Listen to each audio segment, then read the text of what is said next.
नमस्कार, news nation digital के हमारे इस खास एपिसोड खबरें दुनिया की में आपका स्वागत है। मैं हूं सुमित कुमार दुबे। पिछले 2 साल से यूक्रेन युद्ध में उलझे हुए रूस की राजधानी मॉस्को में एक बहुत बड़ा आतंकी हमला हुआ है।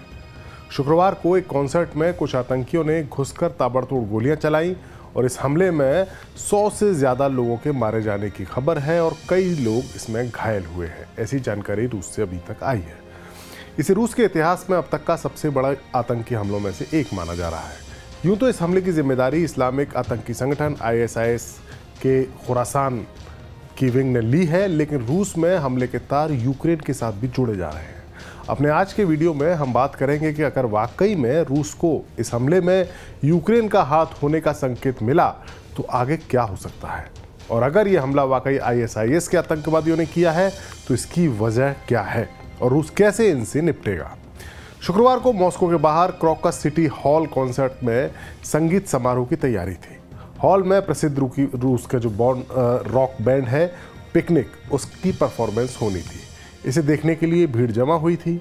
समारोह शुरू होता उससे पहले ही 6 हथियारबंद हमलावरों ने आतंकियों ने इमारत में एंट्री ली और भीड़ वहां मौजूद थी उन पर ताबड़तोड़ गोलियां चलाना शुरू कर दिया।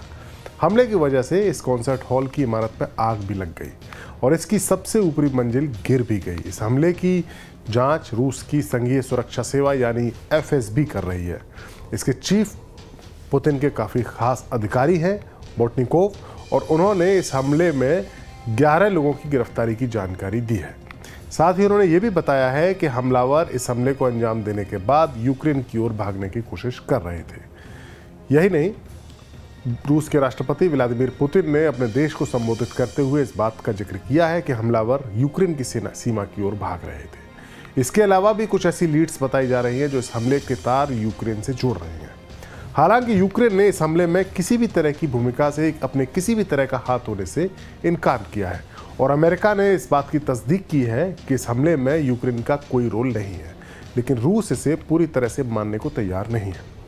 रूस के फॉर्मर प्रेसिडेंट डिमिट्री मेडवेडेव ने यूक्रेन को धमकी देते हुए कहा है कि अगर मॉस्को कॉन्सर्ट हॉल के हमले में यूक्रेन की सरकार का नाम आता है तो यूक्रेन की टॉप लीडरशिप को आतंकवादियों की तरह बेरहमी से साफ कर दिया जाएगा। यानी स्पष्ट है, अगर रूस को यह भरोसा हो गया या उसको भरोसेमंद सबूत मिल गए कि इस हमले में यूक्रेन का कोई भी कनेक्शन है, तो फिर वो इसका बदला लेने के लिए कोई भी बड़ा कदम उठा सकता है। और इस बात की भी पूरी आशंका है कि रूस यूक्रेन पर परमाणु हमला भी कर दे, क्योंकि पिछले 2 सालों में रूस अपनी पूरी ताकत लगाने के बावजूद भी यूक्रेन का 20 से 22% इलाका ही कब्जा कर सका है। बीच में इस तरह की भी खबरें आई थी कि पुतिन यूक्रेन पर न्यूक्लियर अटैक करना चाहते थे, लेकिन अमेरिका को जब इसकी खुफिया जानकारी मिली तो उन्होंने तमाम तरह के प्रयास करते हुए पुतिन को ऐसा बड़ा कदम न उठाने के लिए कन्विंस किया था। कई और बड़े वर्ल्ड लीडर्स से इस बारे में मदद भी ली गई थी, जिनमें भारत के PM नरेंद्र मोदी का नाम भी शामिल बताया गया है, जिन्होंने पुतिन को परमाणु हमला न करने के लिए कन्विंस किया। अब भी अमेरिका को यह आभास है कि अगर इस हमले के तार यूक्रेन से जोड़े गए तो पुतिन को रोकना मुश्किल होगा। इसीलिए अमेरिका का कहना है कि यह हमला ISIS ने ही किया है। वो इस बात की तस्दीक करता है और अमेरिका का तो यहाँ तक कहना है कि उसने दुश्मन मुल्क होने के बावजूद रूस को इस हमले से पहले ही आगाह कर दिया था और इसकी आशंका को लेकर उसे खुफिया इनपुट मुहैया करा दिया था। अमेरिकी खुफिया एजेंसी के एक अधिकारी ने एक न्यूज एजेंसी एसोसिएटेड प्रेस यानी AP से बात की और इसकी रिपोर्ट के मुताबिक ये जानकारी उन्हें मिली थी कि अफगानिस्तान में इस ग्रुप की एक ब्रांच मॉस्को में हमला करने की योजना बना रही है। ये जानकारी उन्होंने रूस के अधिकारियों के साथ शेयर भी की थी।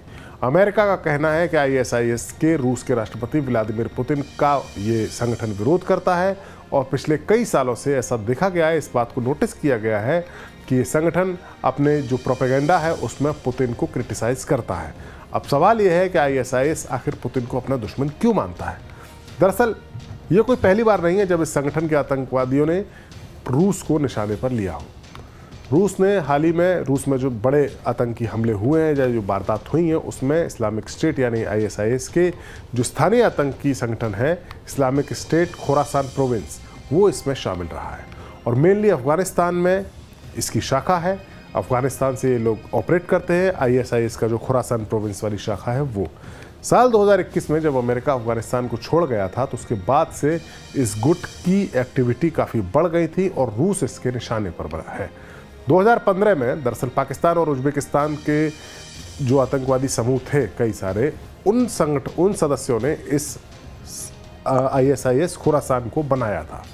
मध्य एशिया, मिडिल एशिया और रूस में ये आतंकवादी गुट सक्रिय हैं। इस गुट ने पिछले कुछ सालों में रूस में अस्थिर काकेशस जो इलाका है और उसके अलावा बाकी जो रीजन है वहाँ पर कई हमलों का जो हमले हुए हैं उनको अंजाम देने का दावा किया है।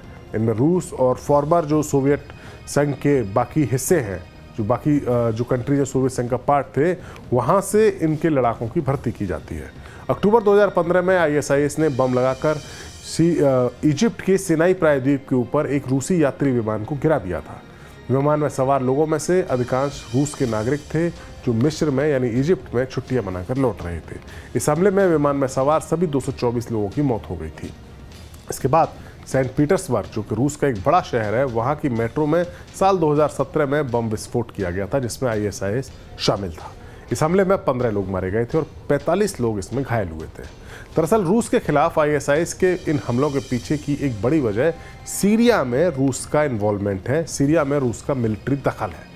पुतिन ने साल 2015 में जो सीरिया में जो सिविल वॉर चल रही थी उसमें दखल दिया, हस्तक्षेप किया और विपक्ष के और इस्लामिक स्टेट के खिलाफ ये लोग जो लड़ रहे थे उस वक्त सीरिया के प्रेसिडेंट बशर अल असद के खिलाफ, उसमें उन्होंने बशर अल असद का साथ दिया था। रूस की जो फौज गई थी वो बशर अल असद के बिहाफ पर इन लोगों से उसने युद्ध किया और अभी तक युद्ध कर भी रही है। ऐसा करके पुतिन ने सीरिया की सिविल वॉर का पूरा रुख ही बदल दिया था और ISIS की कमर टूट गई थी। इसके बाद से ही ये आतंकवादी संगठन रूस को अपना दुश्मन मानता है। अब देखना होगा कि इस हमले के बाद रूस की जांच में शक की सुई कहां जाकर टिकती है, यूक्रेन के ऊपर या ISIS के ऊपर। लेकिन एक बात तय है, पुतिन इस हमले का बदला जरूर लेंगे और वो हमला भी काफ़ी भयंकर होगा। हमारा ये वीडियो आपको कैसा लगा? अपनी राय हमें कमेंट बॉक्स में जाकर ज़रूर दें। देश और दुनिया से जुड़ी बाकी खबरों के लिए देखते रहिए न्यूज़ नेशन डिजिटल। नमस्कार।